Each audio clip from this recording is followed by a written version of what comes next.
आज अगर भारत दुनिया का सबसे बड़ा लोकतंत्र देश है तो वो सिर्फ डॉक्टर भीमराव अम्बेडकर के संविधान के कारण है।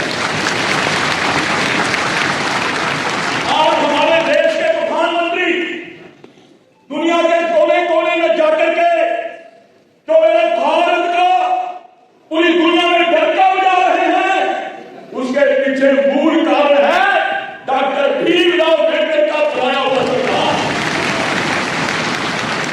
मैं आज के इस मौके पर चौधरी के.पी. सिंह जी और जितेंद्र प्रसाद जी को धन्यवाद देता हूं, जिन्होंने मुझे आपके बीच में बुला करके आप सबसे मिलने का सौभाग्य प्राप्त हुआ। बंधुओं, संविधान है तो देश एक है और हम एक हैं तो अनेक हैं।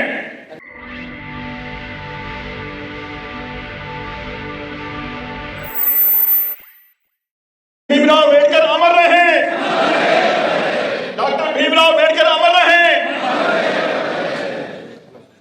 मंच पे विराजमान हमारे देश की मेहमान बहुतियां और देश के कोने कोने से आए हुए बंधुओं, माताओं, बहनों, आज विज्ञान भवन में हम परम पूजनीय डॉक्टर भीमराव अम्बेडकर के बनाए गए संविधान को संविधान दिवस के रूप में मनाने के लिए इकट्ठे हुए हैं।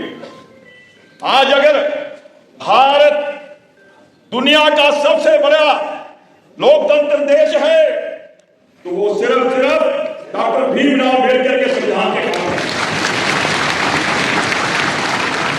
आज हमारे देश के प्रधानमंत्री दुनिया के कोने कोने में जाकर के जो मेरे भारत का पूरी दुनिया में डंका बजा रहे हैं, उसके पीछे मूल कारण है डॉक्टर भीमराव अम्बेडकर का बनाया हुआ संविधान।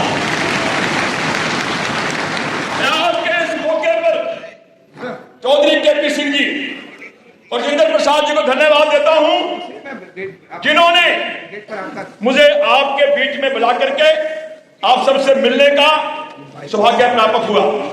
बंधुओं, संविधान है तो देश एक है और हम एक हैं तो अनेक हैं। बहुत सी देशी विदेशी शक्तियां बार बार संविधान से भी खिलवाड़ करती रही हैं, बार बार संविधान को कमजोर करने का षड्यंत्र भी रखती रही हैं, मगर संविधान हमारा खड़ा है। संविधान के कारण ही आज हमारे हर वर्ग को मान सम्मान इज्जत देश और दुनिया में मिल रही है।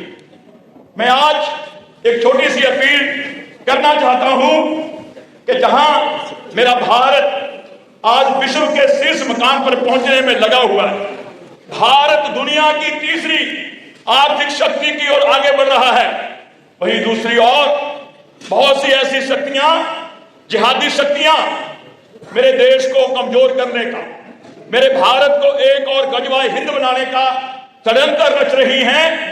उनके लिए हमें सावधान रहने की जरूरत है। बहुत सी ऐसी शक्तियां जहां मेरा सारा हिंदू समाज संगठित होता है, उसको भी बार बार जात पात में बांटने का प्रयास किया जाता है। बंधुओं, मेरा ये पर्सनल भाव है कि जाति चाहे अनेक है फिर भी हिंदू हम एक हैं, और ये मंत्र अगर हम लेकर के सब चलेंगे तो दिन दूर नहीं मेरा भारत विश्व गुरु बन करके, मेरा भारत विकसित भारत बन करके पूरी दुनिया को जीने और चलने का रास्ता दिखाएंगे। पिछले दिनों हमारे परम आदरणीय मोहन भागवत जी ने इसी विज्ञान भवन में एक बात की थी कि आज समय आ गया है मेरे देश में एक कुआं, एक शमशान, एक मंदिर होना चाहिए, ताकि सभी जातियां इकट्ठी होकर के हम उसका अनुपालन करें, इकट्ठे हो।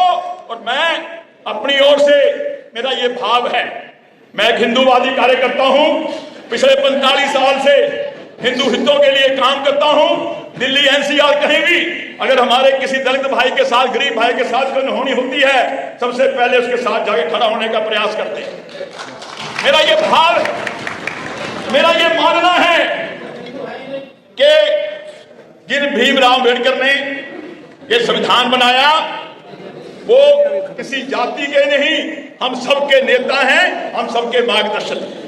मैं कहना चाहता हूं, जिन्होंने संविधान बना करके पूरी दुनिया में इतना बड़ा नाम मेरे भारत को दिया, इतना बड़ा यश कीर्ति आज हमारे प्रधानमंत्री जी अंतर्राष्ट्रीय मंचों के ऊपर आ रहे हैं। मेरा ये भाव है, मेरी ये इच्छा है कि ऐसे डॉक्टर भीमराव अंबेडकर की प्रतिमाओं को हमारे मंदिरों में लगनी चाहिए, हमारे घरों में लगनी चाहिए, ताकि जिनका अनुसरण कर करके मेरा पूरा हिंदू समाज एकजुट होकर के जातियों से ऊपर उठ करके हम सारे गर्व के साथ हिंदू मान करके अपने आप को देश को आगे बढ़ाएं। और मेरा जो भी पिछड़ा हुआ कमजोर दलित समाज है उसको वही सम्मान मिलना चाहिए जो बाकी सब समानों को मिलता है, समाजों को मिलता है। आज के सुंदर आयोजन के लिए भाई के चौधरी जी को मैं बहुत बहुत बधाई देता हूं, जिन्होंने देश के कोने कोने से जाकर के सबको इकट्ठा किया और डॉक्टर भीमराव अंबेडकर जी की जयंती, उनका जो संविधान दिवस है मनाने का इतना सौभाग्य प्राप्त किया। बोलिए जय भीम।